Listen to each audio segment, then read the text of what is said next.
하나님 말씀 보겠습니다. 오늘 은혜 받으실 말씀은 마태복음 6장입니다. 마태복음 6장 1절부터 18절까지인데요. 1절부터 8절까지 읽으시고 그 다음에 16절로 가셔서 16절부터 18절까지 읽으시고 이렇게 보겠습니다.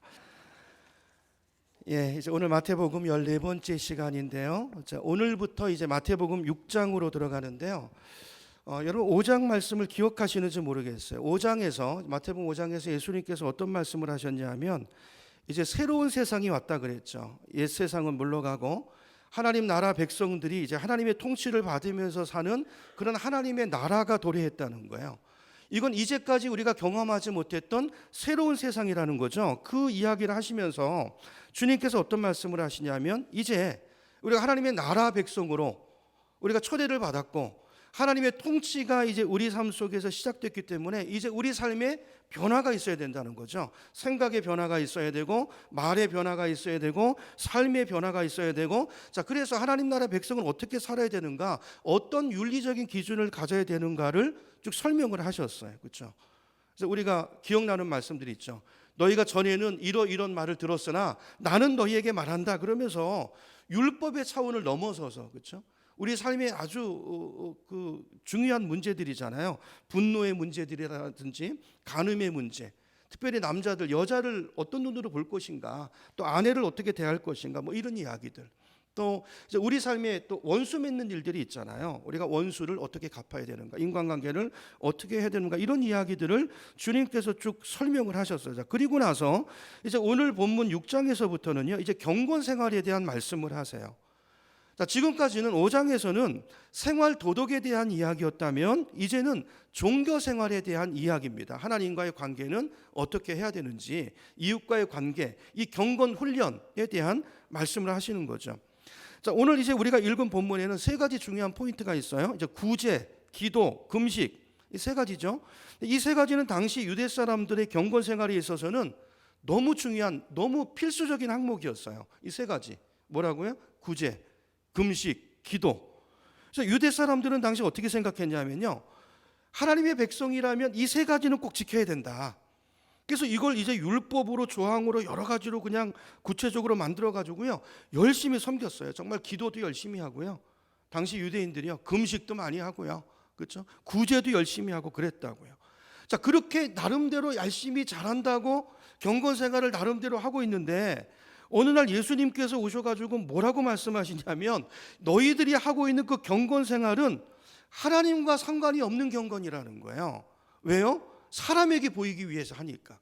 이 경건 생활은 하나님 앞에서 하는 것인데 하나님의 임재, 하나님은 온데간데 없어지고 사람에게 보이기 위해서, 사람에게 칭찬받기 위해서, 사람에게 존경받기 위해서 모든 초점이 사람에게 가 있기 때문에 너희들은 사람을 의식하고 살기 때문에 그거를 바라고 한 거니까 상을 이미 받았지 않냐, 하나님 안 바라본 거니까 하나님께 받을 상은 없다라는 것을 오늘 주님께서 말씀을 하고 계세요.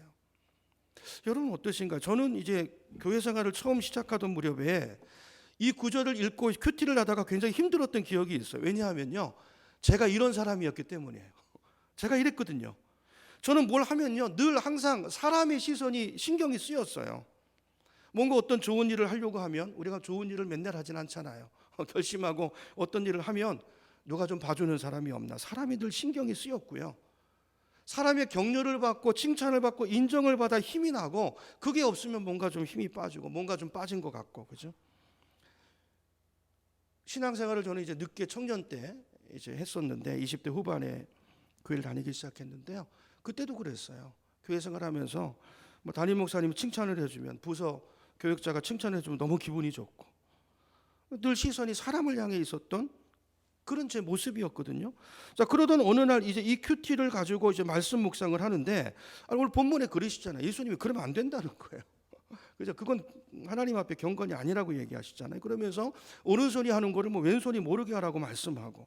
근데 제가 이제 이 말씀을 보면서, 자, 이걸 이제 큐티를 하면 그걸 묵상을 하고 내 삶에 적용하고 실천하는 게 포인트라는 말씀을 드렸었죠. 근데 이걸 실천하고 순종하는 게 너무 어려운 거예요. 실천하는 것 자체도 어려울 뿐더러 어쩌다가 실천을 하더라도요, 마음이 안 편해요. 너무너무 억울한 마음이 드는 거예요, 어떨 때는요. 아니, 아무도 알아주는 사람이 없는데 내가 이걸 왜 해야 되지? 그런 생각이 들기도 하고, 뭔가 해놓고도 깨운치 못하고, 뭔가 좀 손해본 것 같은 느낌도 들고, 자, 이런 제 모습을 발견하게 됐어요. 그러면서 자, 어떤 생각이 들었냐면요, 자, 예수님의 가르침은 뭔가 고귀한 말씀인 건 틀림이 없지만 우리가 실생활에서 적용하기 너무 어렵다. 이건 천국에 가서나 되는 건가 보다. 자, 이렇게 나름대로 타협을 하고 있었던 그런 경험이 있어요. 자, 여러분은 어떠신가요? 혹시 오늘 만약에 그 비슷한 생각을 하고 계시는 분들이 계시다면 오늘 이 구절을, 예수님이 이 말씀을 왜 하시는지 이 말씀의 의미를 우리가 바로 좀 깨닫고 우리 삶에 바르게 실천하고 우리 경건 생활에 좀 성장이 있기를 간절히 소망합니다. 자, 오늘 주님께서 오른손이 하는 일을 왼손이 모르게 하라는 이 말씀은 도대체 어떤 의미로 하신 말씀일까요? 이게 지금 오늘 우리 삶 가운데 가능한 것입니까? 가능하다면 우리가 어떻게 이걸 실천할 수 있는 것일까요? 자, 그리고 1절 같은 데 보면 예수님께서 상 얘기를 하시죠. 상 얘기. 너희가 이렇게 하면 상이 없다 그러면서, 그죠? 상 얘기를 하시는데 도대체 무슨 상을 주신다는 거죠? 이런 내용들에 대해서 오늘 말씀을 통해서 좀 우리가 묵상해 보기를 원합니다. 자, 왜냐하면 이게 왜 중요하냐면요, 이걸 우리가 명확하게 해두는 게 필요한데, 왜냐하면 이 구제나 기도나 금식이라는 것은요, 오늘날 우리 경건 생활에서도 굉장히 중요한 훈련의 항목이기 때문에 그래요. 자, 그래서 오늘 말씀을 그냥 대충 하는 게 아니라 여러분 정확하게 이해하시고 또 우리 삶 속에 구체적으로 적용해서 우리 경건 훈련에 도움이 되는 그런 예배가 되기를 소망합니다. 자, 이렇게 이제 서론 이제 본론으로 들어가서 이제 오늘 본문을 통해서 하나님이 기뻐하시는 경건 생활과 관련해서 오늘 예수님이 말씀하고 싶은 첫 번째 교훈은 뭘까요? 자, 경건 생활은 언제든지 자기 과시에 빠질 수 있다는 거, 이런 위험성이 있다는 것을 기억해야 된다는 것입니다. 우리 1절부터 성경을 보세요. 1절부터 볼 텐데요, 저는 세 번역으로 읽겠습니다. 비교해서요, 우리 스크린을 보셔도 되고 여러분 성경으로 비교하면서 보셔도 되겠어요. 1절입니다. 자, 너희는 남에게 보이려고 의로운 일을 누구 앞에서요? 사람들 앞에서 하지 않도록 조심하라는 거예요. 그렇지 않으면 너희는 하늘에 계신 너희 아버지에게서 상을 받지 못한대요. 자, 여기 의로운 일이라고 되어 있는데 의로운 일이 뭐죠? 구체적으로 밑에 2절에 가면 2절에서 첫 번째 구제를 말하고 있고요. 자, 5절로 내려가 보시면 두 번째로 기도 얘기를 하고 계시고요. 자, 16절로 가 보시면 세 번째로 금식 얘기를 하고 계세요. 자, 차례대로 살펴볼 텐데요. 먼저 2절의 구제를 먼저 보면요, 2절입니다. 자, 그러므로 내가 자선, 구제죠. 세 번역은 자선이라고 되어 있어요. 자선을 베풀 때는 위선자들이, 자, 개정에는 외식하는 자를 이제 위선자로 번역해 놨죠. 위선자가 더 와닿죠. 자, 위선자들이 사람들에게 칭찬을 받으려고 회당과 거리에서 그렇게 하듯이 내 앞에 나팔을 불지 말아라 그랬어. 내가 진정으로 너에게 말한다. 그들은 자기네 상을 이미 다 받았다. 그러니까 그들이 바라는 것이 사람들의 칭찬이고 인정이었으니까, 존경이었으니까 그거 받았으면 다 받은 거잖아요. 그 얘기를 하시는 거예요. 하나님께는 없다는 거예요. 3절, 너는 자선을 베풀 때는 오른손이 하는 일을 왼손이 모르게 하여 내 자선 행위를 어떻게 하라고요? 숨겨두래요. 숨겨두래. 그리하면 누구의 상이 있어요? 남모르게 숨어서 보시는 내 아버지께서 너에게 갚아주실 거라는 거. 하나님이 준비하신 상이 있을 거라는 거. 이 상이 뭘까? 이건 나중에 보기로 하고요. 자, 이렇게 말씀하시면서, 자, 그 다음에 이제 기도 금식 부분도 똑같은 패턴으로 얘기했어요. 구조가 똑같죠. 5절로 가보세요. 5절부터 이제 기도인데요. 자, 5절입니다. 너희는 기도할 때 누구처럼? 위선자들처럼 기도하지 말라는 거예요. 여러분, 기도도요, 위선적인 위선자의 기도가 있다는 걸 아십니까? 하나님은 다 아세요. 그러니까 저 여러분의 기도 생활, 경건 생활을 좀 점검해 보는 오늘 예배가 됐으면 좋겠어요. 내가 제대로 하고 있는가? 그렇죠? 자, 그들은 누구에게요? 사람들에게 보이려고 회당과 큰 길 모퉁이에 서서 기도하길 좋아한대요. 내가 진정으로 너희에게 말한다. 그들은 자기네 상을 이미 다 받았다. 여러분 기억하시기 바랍니다. 그들에게 하나님의 상은 있어요, 없어요? 없어요, 없어요. 자, 그리고 16절에 가면 금식도 똑같이 말씀하세요. 금식 16절, 너희는 금식할 때 위선자들과 같이 슬픈 기색을 띠지 말아라. 그들은 금식하는 것을 남에게 보이려고, 못 알아줄까 봐 슬픈 기색을 띠고 세수도 안 하고 얼굴을 흉하게 한다는 거예요. 내가 진정으로 너에게 말한다. 그들은 자기네 상을 어떻게 했다고요? 이미 받았대요. 여러분, 이 말씀들을 보면 당시 유대 사람들의 경건 생활이 어땠는지, 초점이 어디에 있었는지 금방 이해가 되죠. 그러니까 이분들은 사람을 굉장히 의식했다. 사람들의 시선. 하나님 온데간데 없어지고 이렇게 될 수 있다는 거예요. 이게 이제 종교 생활이 될 수 있다는 거예요. 그래서 예를 들면 당시 사람들이 이제 그 문헌들을 보면요, 구제할 때 이렇게 했다는 거예요. 길을 가다가 저기 거지가 보이잖아요. 어려운 분이 노숙자가 있으면 큰 소리로 부르는, 여보 일리 와보시라고. 그러면서 통을 일리 내미시오. 그러면서 통에다가 구제금을 넣을 때도요, 이렇게 조심스럽게 돈을 넣는 게 아니고 동전 같은 거를 이렇게 소리가 나게 넣는다는 거예요. 그것도 한 번에 넣는 게 아니라 하나씩 떨어뜨리면서 얼마를 넣는 건지도 티를 내면서 이런 식으로 했다라는 거죠. 그러니까 이렇게 이 사람들은 남한테 자기가 어떻게 보이느냐가 굉장히 이게 관심사고 중요했다는 것이죠. 그래서 이들은 구제뿐만이 아니라 기도도 마찬가지고 금식도 이런 방향으로 했다는 것입니다. 그래서 자기가 하는 이 행위를 통해서 칭찬을 받는 게 목적이고 뭔가 존경심을 얻어내는 게 목적이고, 근데 이런 모습은요, 우리들에게도 누구에게나 다 있죠.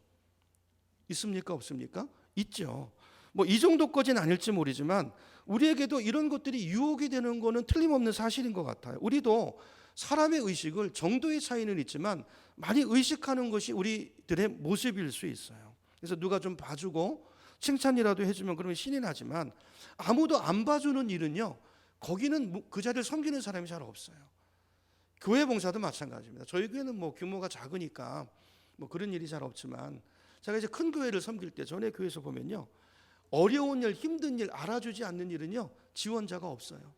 교육자들이 연말만 되면 찾아가서 부탁하고 그래도 안 해요. 근데요, 주목받는 일, 드러나는 일은요, 지원자가 넘쳐나요. 그러니까 이 단면이죠, 단면. 아무도 봐주지 않는 일, 그죠? 하나님 앞에서 그 일을 계속해서 한다는 것은요, 이건 정말 쉬운 일은 아니에요. 근데 문제가 뭐냐면요, 자, 이렇게 우리의 삶이, 우리의 신앙생활이 사람을 향해 있고 사람의 시선을 의식하기 시작하면 이게 문제가 뭐냐면요, 그 다음부터 원래 그것의 목적을 다 잃어버린다는 것입니다. 무슨 말이냐면, 예를 들어서 이제 구제 예를 들어보면요, 이런 구제는 왜 하는 거죠? 구제의 목적이 뭡니까? 어려운 사람을 돕기 위한 거잖아요. 그 사람의 아픔을 내 마음에 담는 것이지 않습니까? 근데 시선이 다른 사람을 향하기 시작하면 그 마음이 담아지지 않는다는 거예요. 그 사람은 온데간데 없어지고 내가 한껏 높아지고, 그죠? 다른 사람의 시선을 의식하고. 중요한 것은 구제를 통해서, 구제의 목적이 내가 구제를 하는 것을 통해서 그분이 하나님의 사랑을 느끼고 하나님의 은혜를 경험하는 일들이 일어나야 되는데, 자, 우리가 사람을 의식하게 되면 이런 일들이 전혀, 이런 역사가 일어나지 않는다는 거예요. 오히려 구제받는 분들이 어쩌면 약간 좀 굴욕적인, 자존심이 상하고, 이런 일들이 일어날 수 있다는 거죠.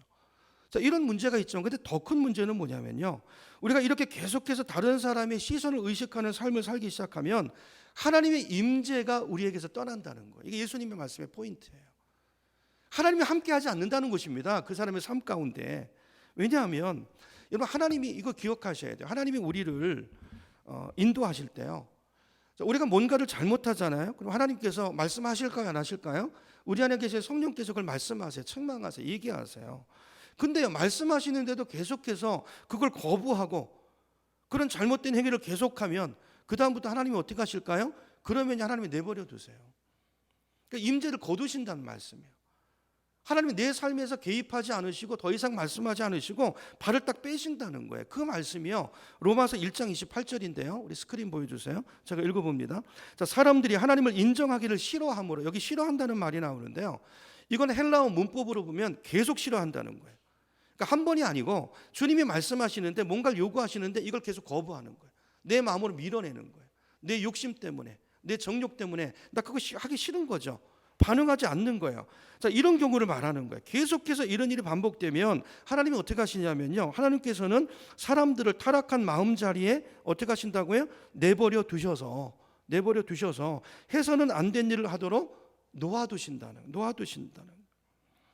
여러분, 사람이 하나님을 인정하기를 싫어하면 하나님 뭐라고 말씀하면, 그래? 그럼 네 마음대로 한번 살아봐, 이렇게 임재를 거두어 버리신다는 것입니다. 이거 굉장히 중요한 문제죠. 여러분의 삶을 한번 돌아보세요. 하나님의 임재가 느껴지시는 거예요. 여러분, 하나님의 임재가 느껴지십니까? 하나님과 친밀한 교제가 있습니까? 그게 없다면 혹시 이런 부분이 아닌가 점검해 보셔야 돼요. 자, 우리가 뭔가를 결정하고 일을 선택할 때도 마찬가지예요. 하나님 우리를 도와주고 싶으세요. 우리에게 말씀하기를 원하세요. 근데 우리가 고집스럽게 하나님의 말씀을 안 들으려고 하고 내 생각대로 내 마음대로 그것을 고집스럽게 그 내 생각을 추구하고 살면요, 하나님이 어느 순간에 발을 빼신다는 거예요. 그래?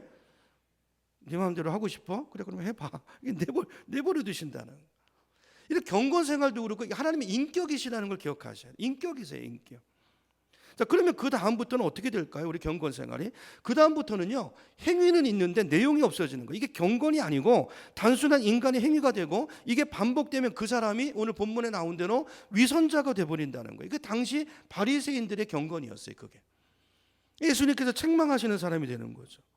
자, 그렇다면 자, 우리도 다 이런 문제들을 가지고 있고 우리도 이런 위험에 빠질 수 있는데 그럼 이걸 방비하기 위해서 우리는 어떻게 해야 되는가? 제일 먼저 첫 번째 기억해야 되는 게 뭐냐면요, 자, 그렇다고 해서 오늘 말씀이 있다고 해서 너무 특별하게 굴 필요는 없어요. 예를 들면 오늘 본문에 자, 오른손이 하는 걸 왼손이 모르게 하라고 그랬다고 해서 그걸 문자 그대로 너무 지키려고 거기 얽매이게 되면 그게 뭐가 되죠? 율법이 돼요. 율법. 지난주 율법의 위험성에 대해서 말씀드렸죠. 그걸 율법으로 받게 되면 내가 그걸 했다 안 했다 혹시 하게 되면 그걸로 또 뿌듯해지고, 그죠? 이런 또 위험성에 빠지게 되는. 그러니까 그게 아니고 우리가 알아야 되는 게 뭐냐면 오늘 본문에서 예수님이 말씀하실 때는 지금 이게요, 강조법이에요. 강조법. 자, 예를 들어서 2절에 보세요. 2절을 보면 구제를 할 때 나팔을 불지 말라 그랬잖아요. 근데 실제로 나팔 부는 사람이 있습니까? 없죠. 강조법이에요. 그러니까 드러내지 말라는 거예요. 드러내지 말고 포인트는 은밀한 거에 초점이 맞춰져 있죠. 하나님 앞에서, 하나님과의 관계 속에서. 마찬가지로 오른손이 하는 일을 왼손이 모르게 하라는 것도 마찬가지죠. 강조법입니다. 자, 그렇기 때문에 너무 우리가 이런 문자 하나하나에 매달릴 필요는 없는 것이고요. 너무 내가 이거 모르게 해야지. 이게 또 하나 율법이 되지 않도록 이게 주의해야 되고요. 그렇죠? 자연스럽게 하는 게 중요해요. 자연스럽게 하되 중요한 게 뭐라고요? 목적을 놓치지 않도록. 그죠? 그 사람의 아픔을 내 마음에 담고 그러면서 자연스럽게 힘을 빼고. 자, 그렇다면 어떻게 자연스러워질 수 있을까요? 여러분, 자연스러워지는 방법은 그것이 그냥 내 삶의 일부가 되고 내 삶의 습관이 되게 하는 것입니다. 자, 구제를 예를 들어 보면, 자, 우리가 처음 구제를 할 때는요, 어쩔 수 없이 처음에는요 사람의 시선이 이렇게 쓰이게 돼 있어요. 사람에게. 그렇죠? 처음 뭔가를 큰 돈을 누군가를 위해서 쓰려고 할 때 그때는요 사람이 크게 보입니다. 근데 이걸 이제 계속 하게 되고 내 생활의 습관이 되게 되면 내 삶이 되고 일부가 되고 그러면 더 이상 이게 이제 신경이 쓰이지 않는 단계가 온다는 거죠. 그래서 이게 훈련이고 이건 시간이 걸리는 훈련이라는 것입니다. 그래서 이런 구제도 예를 들면 구제도 우리 삶의 습관화 생활화하는 것이 굉장히 중요한데요. 자, 예를 들면 여러분 수입의 일부를 여기 계시는 분들은 이제 예를 들면 헌금도 떼어놓으시잖아요, 여러분. 그것과 마찬가지로 구제도요 하나님 앞에서 자기 수입에 따라서 하나님이 그런 마음을 주신다면 떼어놓는 것이 중요해요. 그래야 할 수 있어요. 떼어놓고 자, 이건 어떻게 하는 거죠? 이건 하나님의 돈이다, 내 돈이 아니다라고 선언하시고 하나님께서 어떤 어려운 분의 필요를 보여주실 때 그 떼어놓은 것을 갖다가 쓰는 거예요. 그러니까 일정 수입에 여러분 여유가 되신다면 그 부분에 대해서 주시는 마음을 가지고 작정하시고 떼어놓는 것입니다. 그렇죠? 그리고 이건 하나님의 것입니다. 그리고 그 목적을 위해서 사용하는 거예요. 이걸 이제 우리가 계속 반복하다 보면 훈련이죠. 실제로 우리 가운데도 이렇게 하시는 분들이 있으시잖아요. 수입의 일부를 떼어놓고. 그렇죠? 이렇게 하면 이게 내 삶의 습관이 되기 때문에 다음부터는 자연히 다른 사람이 신경 쓰이지 않아요. 그렇죠? 이게 삶의 일부가 되는 것이죠. 자, 이건 금식도 마찬가지고 기도도 마찬가지입니다. 중요한 것은 계속하는 거예요. 기도도요. 예를 들면 기도 같은 것도 누가 기도를 사람에게 보이려고 의식할까요? 평소에 기도 안 하는 분이에요. 여러분, 우리 중에 늘 기도하시고 기도가 삶이 되어 있는 분들은 그런 유혹에서 벗어납니다. 금식도 마찬가지. 어떤 이벤트에서 금식하는 분들이 이런 유혹에 빠지기가 쉬운 것이죠. 아까 이제 구제의 원래 목적이 뭐라고 그랬습니까? 구제는 그 상대방의 어려움을 마음에 품는 거라고 그랬잖아요. 그렇죠? 그 목적 갖는 것이죠. 자, 금식도 마찬가지고 원래 목적에 충실하는 것입니다. 예를 들면 금식의 목적은 뭐 여러 가지가 있을 수 있잖아요. 만약에 나를 어떤 절제 훈련을 하기 위한 것이다. 그러면 그 훈련에 집중을 하고 또 어떤 영적인 전쟁을 위해서 금식이 필요하다고 생각이 돼서 금식하는 거면 기도에 또 집중을 해야 되겠죠. 자, 이렇게 할 때 이런 것들이 꾸준하게 생활 속에서 계획적으로 훈련이 될 때 자연스럽게 그것이 내 삶의 습관이 되고 삶의 일부가 되고, 그러면서 그 목적에 더 집중을 해가고, 그러면서 우리가 사람의 시선을 의식하지 않고 하나님을 의식하고 주님과 동행하는 법을 훈련해 갈 수 있다는 것입니다. 자, 이게 예수님의 이제 첫 번째 말씀이고요.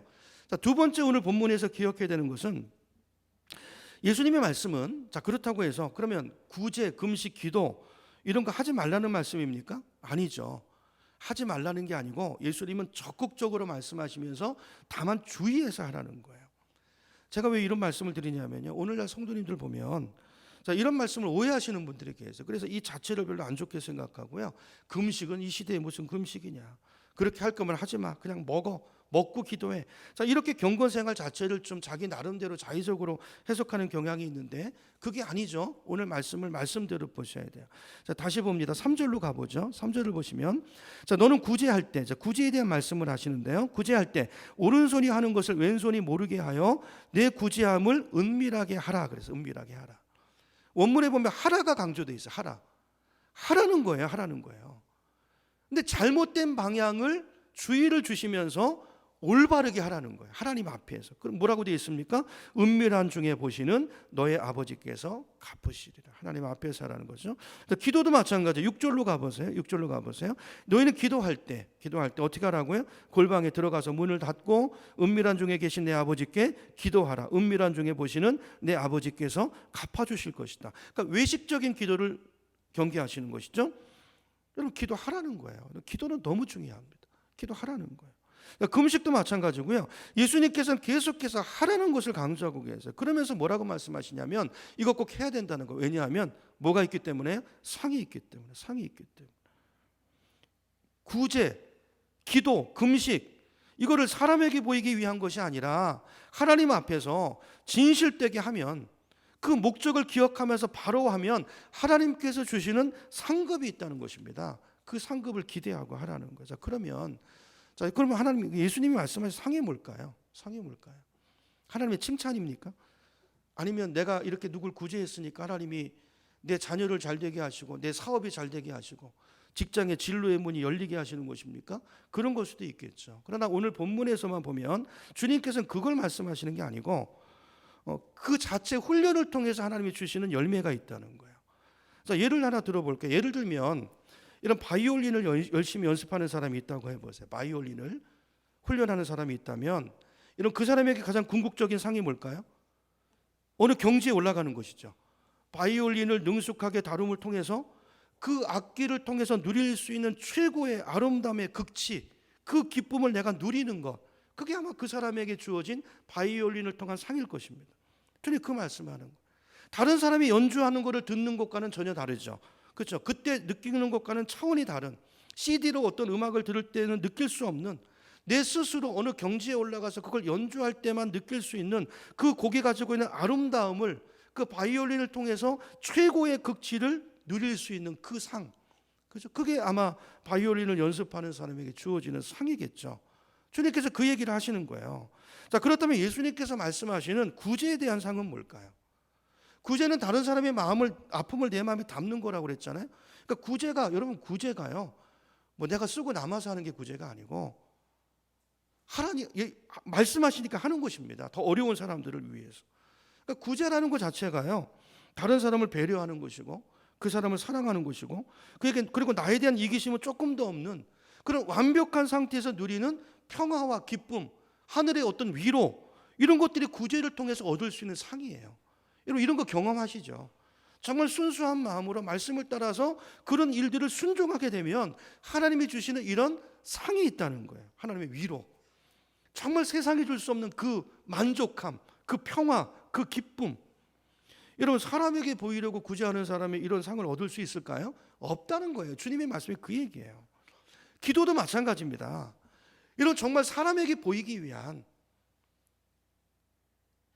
여러분 우리 기도도 많은 경우가 하나님 향해서 하는 게 아니라, 특별히 대표기도 같은 기도가 그런 유혹을 받잖아요.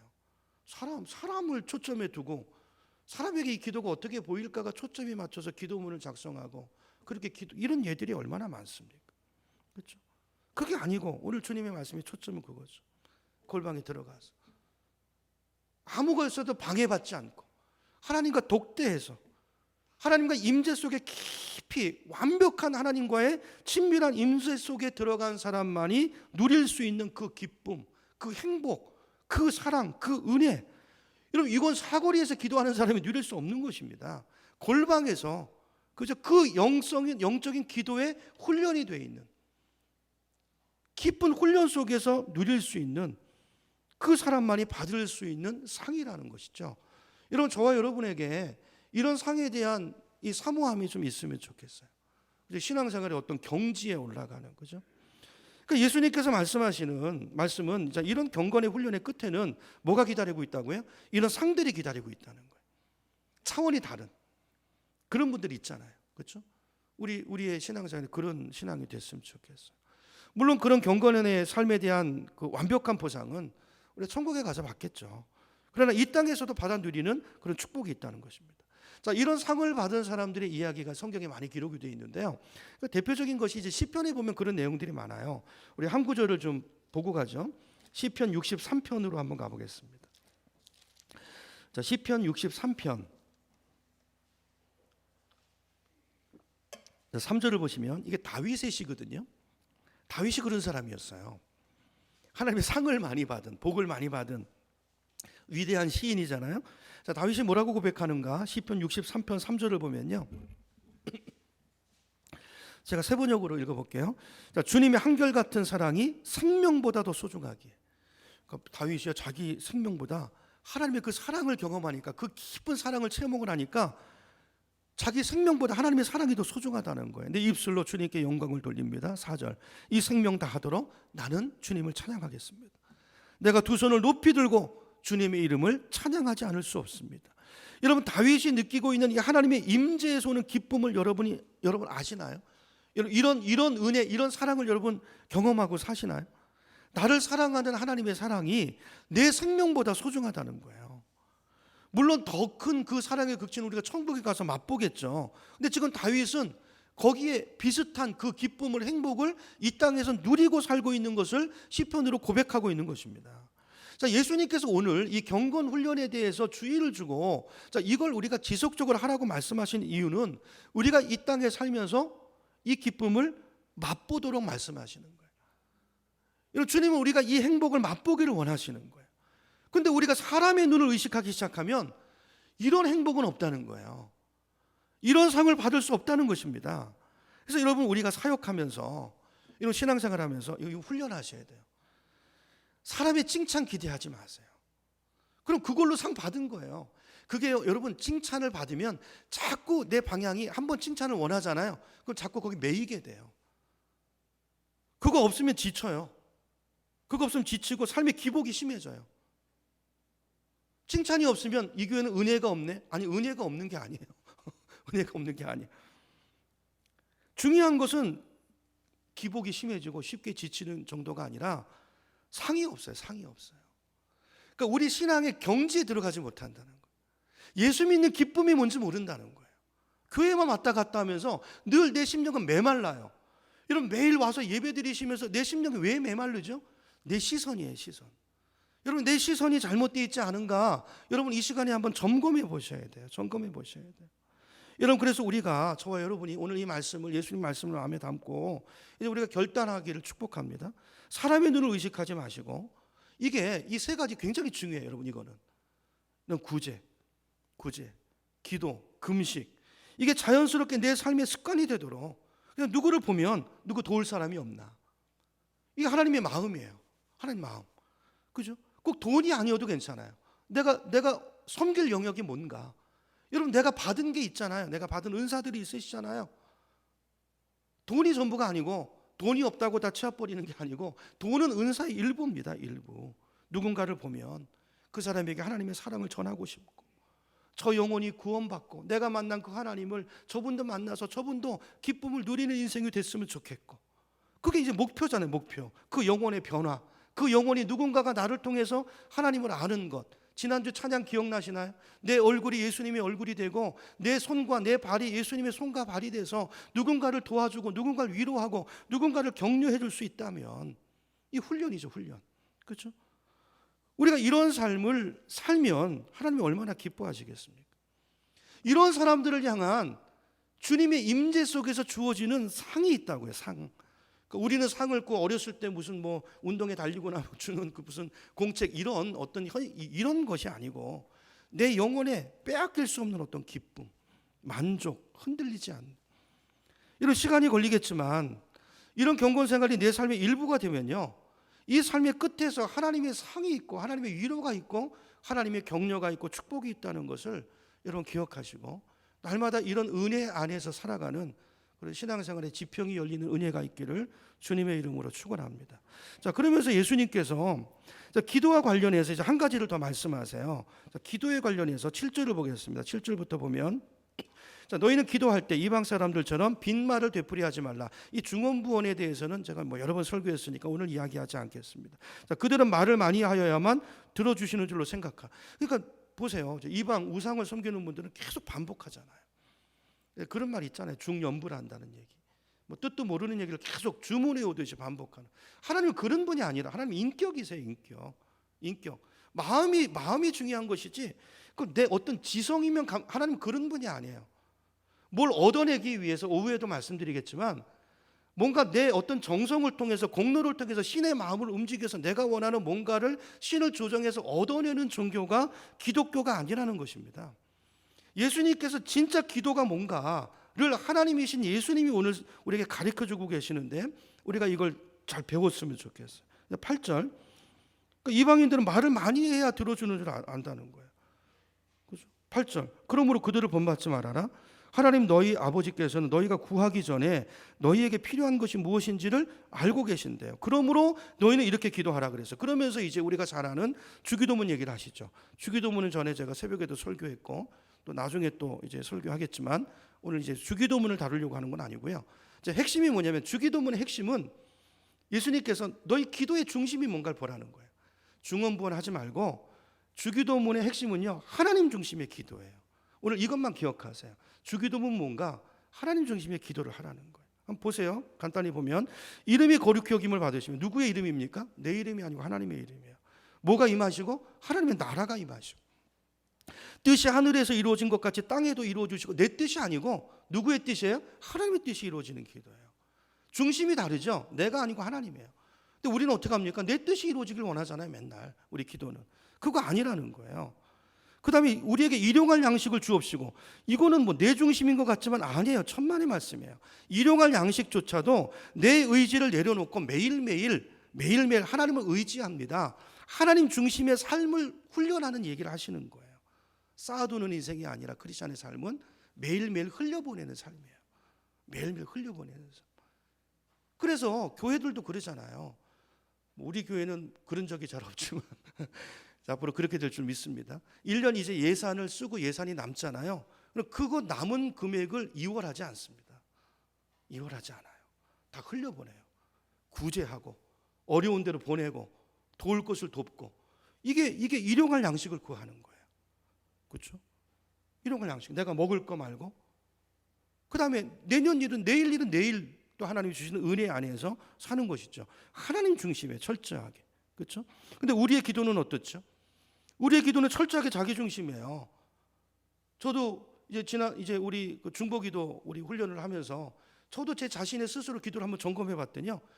저도 그렇더라고요. 전부 제 중심에서 전부 제 문제, 소원, 내가 보는 관점, 내가 보는 어떤 뜻이 이루어지도록 하는 기도가 대부분이라는 걸 보게 돼요. 이거 바꾸라는 것입니다. 오늘 주님의 말씀, 이게 이제 경건 훈련, 기도 훈련의 목적에 주님이 말씀하셔요. 그래서 기도의 중심이 하나님이 돼야 되고 그런 기도를 할 때 하나님과 우리와의 관계 사이에 친밀한 관계가 생기고 주님의 뜻이 우리 인생 가운데 이루어진다는 거예요. 자, 그런데 그 관계를 방해하는 게 있어요. 기도의 핵심은 주기도문의 핵심은 두 가지예요.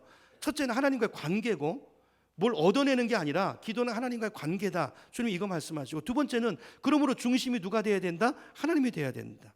근데 그 관계를 방해하는 것이 있는데 그게 뭐냐 하면 용서의 문제라는 것입니다. 우리 삶의 용서의 문제라는 거예요. 자, 그래서 주기도문을 가르쳐 주시다가 맨 끝에 가서 뜬금없이 주님이 14절로 가보세요. 14절로 가보면 뜬금없이 용서 얘기를 하세요. 너희가 남의 잘못을 용서해주면 너희 하늘 아버지께서도 너희를 용서해 주실 것이다. 15절, 그러나 너희가 남을 용서해 주지 않으면 너희 아버지께서도 너희 잘못을 용서해 주지 않을 것이다. 자, 용서해 주지 않으면 어떤 일이 일어나죠? 하나님과 우리의 관계가 생기지 않죠. 그러니까 오늘 주님께서 하시는 말씀이 뭐냐면 기도의 중심은 하나님이고, 자, 우리는 기도를 통해서 하나님과 친밀한 관계를 만들어 가는데, 기도의 중심이 하나님인 것을 망가뜨리고 기도의 중심이 하나님과의 관계인데 그걸 망가뜨리는 가장 큰 이유가 뭐냐면 용서의 문제라는 거예요. 우리 삶 속에 있는 이 문제를 잘 다루고, 여러분 하나님과 막힘이 없으려면 이 문제를 잘 해결하고 사셔야 하나님과의 관계에 막힘이 없고 응답이 있고 하늘문이 열린 인생을 살 수 있다는 것입니다.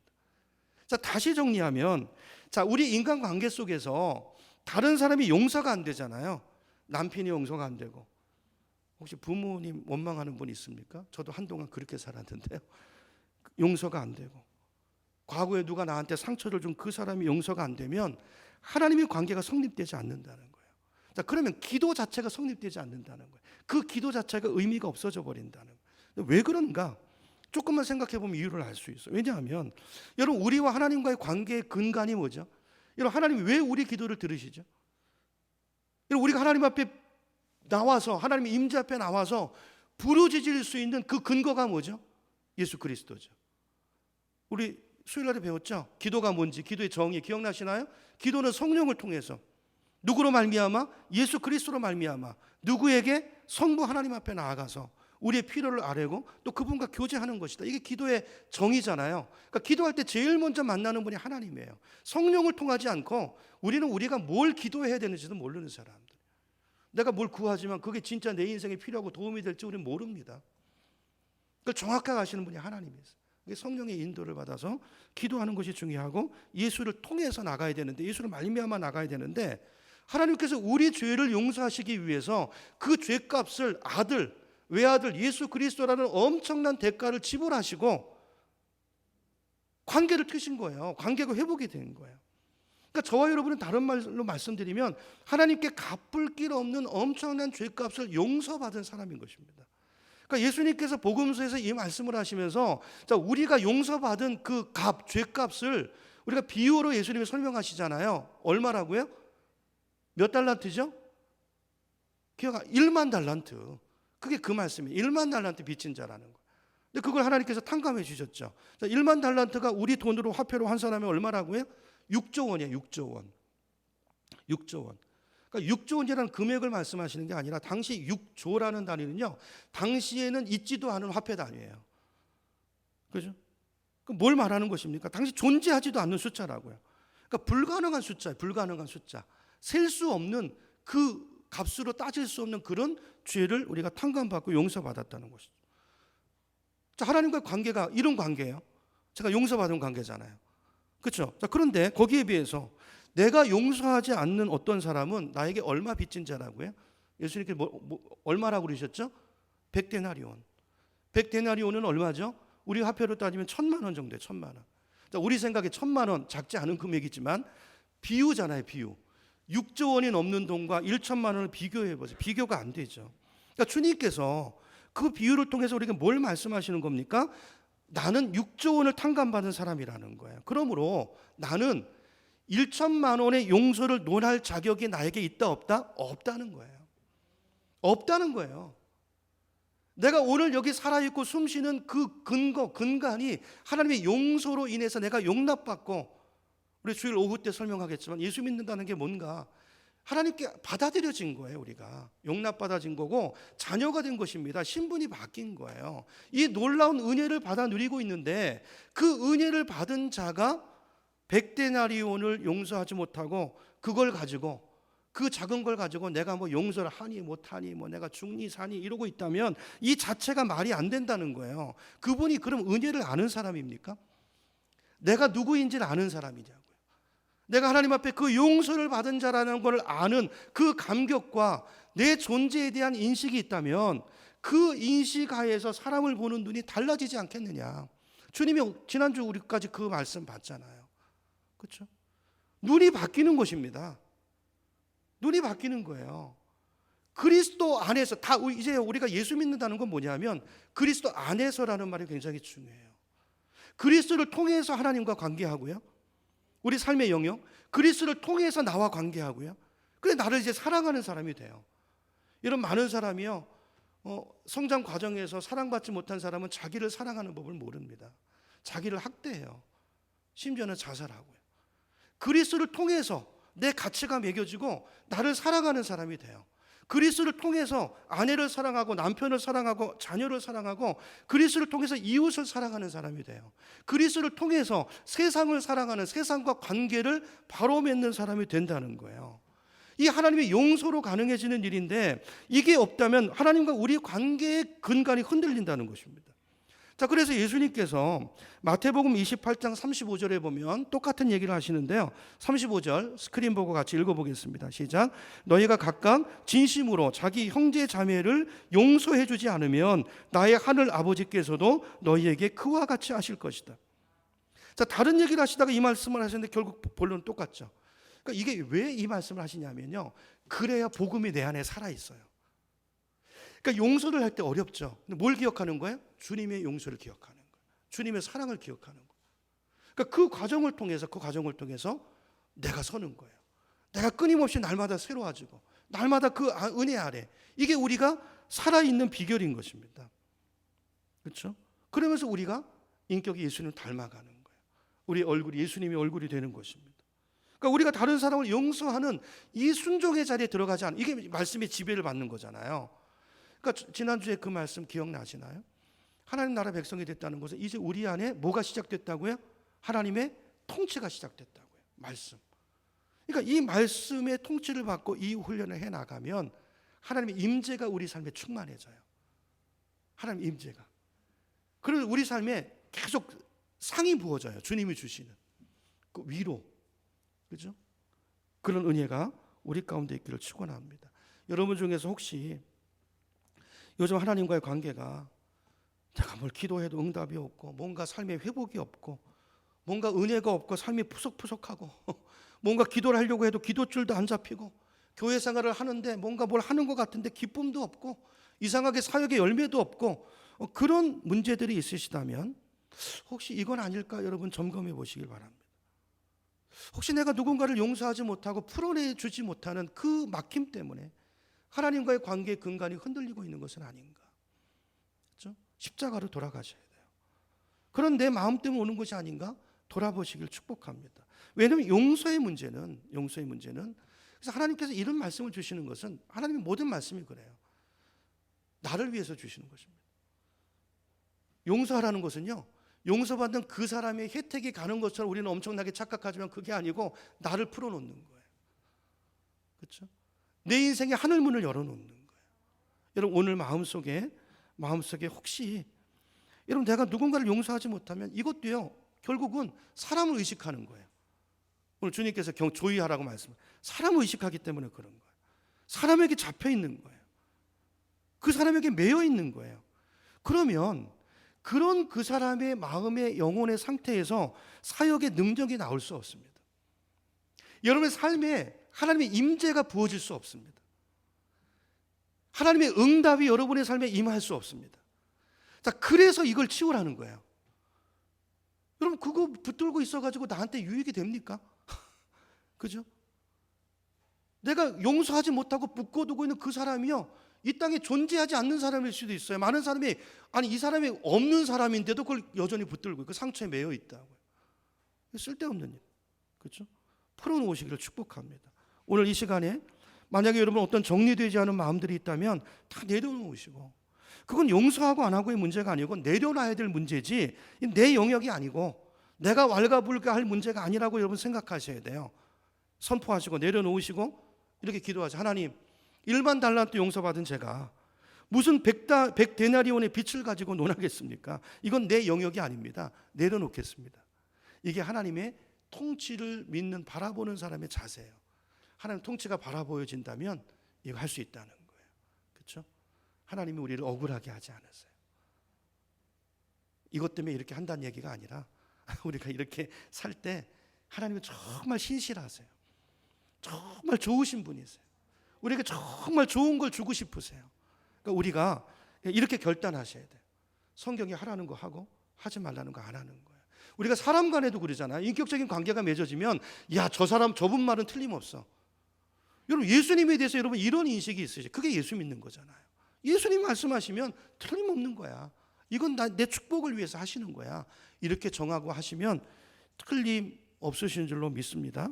그런 마음으로 여러분 용서할 거 용서하시고, 그리고 기쁜 마음으로 자유로운 마음으로 돌아가셔서 여러분의 삶의 일상 속에서 하나님의 임재를 회복하고 기쁨이 있는, 평강이 있는 그런 행복한 신앙생활을 누리시는 모두가 되기를 주님의 이름으로 축원합니다.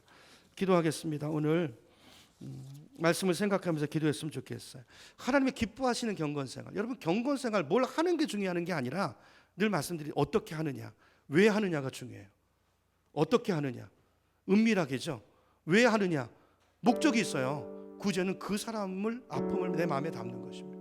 이게 하나님 기뻐하시는 경건생활이에요. 여기 뭐가 있다고요? 상이 있어요. 그 상은 우리가 생각하는, 기대하는 그 상, 그거 좀 내려놓으시고요. 그거는요, 구하지 않아도 주신다고 그랬어요. 거기 초점 맞추지 마시고 그 마음 때문에 내 삶이 복을 못 받는 것이지, 그거 내려놓으면 하나님이 넘치도록 채워주실 거예요. 그렇죠? 하나님 기뻐하시는 사람 되게 해주십시오. 하나님 나라 백성답게 살게 해주십시오. 우리의 삶이, 우리의 언어가, 내 손이, 내 발이 주님의 손이고 주님의 발이고, 예수 믿는 것은 주인이 바뀌는 것입니다. 그렇죠? 오늘 그런 경건의 훈련이 오늘 우리 안에 시작되게 하시고, 남은 인생 이 주님과 동행하고, 주님 너무 좋으신 분이세요. 한 가지 또 기억하실 것은요, 하나님의 말씀하시고 안 들으시면 여러분 내버려 두세요. 여러분 삶에 임재가 떠난 분들이 있다면 회복하시기 바랍니다. 회개하시고 주님 앞에 나오시기 바랍니다. 주님의 인도를 받으시기 바랍니다. 오늘 여러분 말씀 통해서 나에게 주시는 말씀 붙들고 결단하시고 또 적용하시고, 한 주간 동안 순종하는 결단의 기도 한 2분 정도 같이 기도하겠습니다. 하나님 감사합니다.